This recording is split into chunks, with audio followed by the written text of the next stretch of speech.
नमस्कार, मैं सुमित। आप देख रहे हैं सियासी हिंदुस्तान।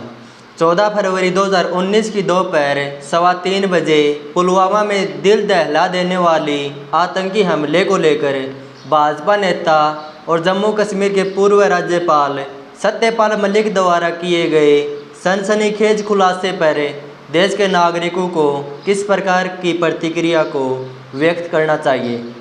क्या नागरिकों और हमले में शहादत प्राप्त करने वाले 40 सीआरपीएफ के जवानों के परिजनों को मलिक का उसके लिए आभार व्यक्त करना चाहिए और अभिनंदन करना चाहिए, या उनकी पार्टी की सरकार के साथ साथ उन्हें भी कटघरे में खड़ा कर कुछ तीखे सवाल पूछना चाहिए?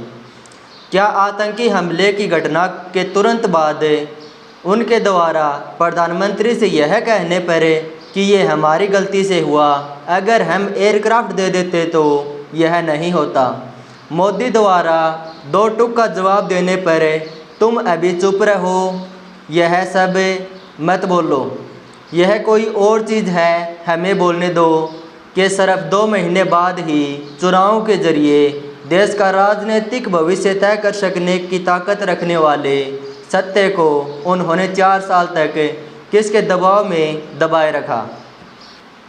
समाजवादी भूमिका से निकलकर राजनीति के मैदान में आए मलिक को क्या पीएम का जवाब सुनने के तत्काल बाद पद से इस्तीफा नहीं दे देना था? स्वाभिमान के साथ ऐसा करने के बजाय मलिक एक राज्य से दूसरे राज्य का राजभवन सुशोभित करते रहे। मलिक का कहना है कि वे जवानों की सड़क मार्ग से यात्रा के पक्ष में नहीं थे। 2500 जवानों को 78 वाहनों के जरिए जम्मू से श्रीनगर पहुंचाया जा रहा था। सीआरपीएफ द्वारा गृह मंत्रालय से विमानों की मांग की गई थी, पर उसे मंजूरी नहीं दी गई। मलिक देश को अब जानकारी दे रहे हैं कि विमानों की मांग अगर उनसे की गई होती तो मैं कैसे भी करके देता।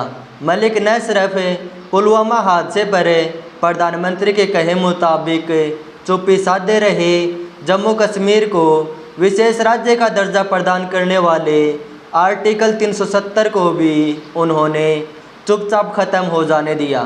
दुनिया के सबसे लंबे इंटरनेट शटडाउन को भी राज्य में लागू होने दिया। मीडिया के खिलाफ होने वाली अन्यायपूर्ण कार्रवाई का भी उन्होंने कोई विरोध नहीं किया और महबूबा मुफ्ती को सरकार बनाने का मौका यह मानते हुए नहीं दिया कि उनके पास पर्याप्त बहुमत नहीं था। घाटी में मीडिया के खिलाफ की गई कार्रवाइयों को लेकर लगाए जाने वाले प्रत्येक आरोप से मलिक इनकार करते रहे। पुलवामा हादसा 14 फरवरी 2019 को हुआ था। उसके लगभग 2 महीने बाद ही लोकसभा के लिए 7 चरणों में 11 अप्रैल से 19 मई के बीच मतदान हुआ था। देश को जानकारी है कि हादसे के तत्काल बाद कांग्रेस सहित तमाम विपक्षी दलों ने पुलवामा में सरकार के खुफिया तंत्र की विफलता सहित कई आरोप मोदी सरकार पर लगाए थे और जवाबों की मांग की थी। विपक्ष के एक भी सवाल का जवाब नहीं दिया गया। भाजपा पुलवामा को चुनावी मुद्दा बनाते हुए अपने राष्ट्रवादी आक्रमण का मोर्चा पाकिस्तान की तरफ मोड़ दिया था। अंग्रेजी दैनिक द टेलीग्राफ ने मलिक को यह कहते हुए उद्धृत किया है कि मुझे लग गया था कि अब सारा ओनस पाकिस्तान की तरफ जाना है तो चुप रहना चाहिए। मलिक ने अपनी चुप्पी को बनाए रखा और भाजपा भारी बहुमत से 2019 का चुनाव जीत गई। मलिक ने अपनी चुप्पी तोड़ना तभी शुरू कर दिया था जब उन्होंने गोवा से हटाकर मेघालय का राज्यपाल बना दिया गया था और पंजाब हरियाणा के साथ साथ उनके इलाके पश्चिमी यूपी के किसान भी काले कृषि कानूनों के खिलाफ दिल्ली बॉर्डर पर आंदोलन कर रहे थे। मलिक ने तब भी पुलवामा को लेकर कोई बात सार्वजनिक नहीं की। किसानों के हित में उनका राज्यपाल के पद पर होते हुए बोलना भी ज़रूरी था, क्योंकि आगे आने वाले दिनों की राजनीति उन्हें इसी के बीच करनी थी। अब जब पुलवामा पर जबान खोली तो कर्ण थापर के साथ इंटरव्यू में मलिक ने आत्मविश्वास के साथ यह भी कहा कि लोग मुझे मरवा नहीं सकेंगे, मेरे साथ किसान हैं। जिस दिन मुझे छेड़ेंगे फिर ये कभी रैली नहीं कर पाएंगे। पूर्व राज्यपाल अब खूब बोल रहे हैं।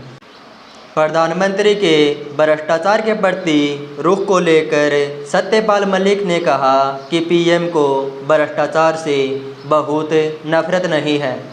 कश्मीर के बारे में पीएम को अपर्याप्त जानकारी, गोवा में जनता के धन की लूट का कोई विषय नहीं बच रहा, जिस पर मलिक इस समय नहीं बोल रहे हैं।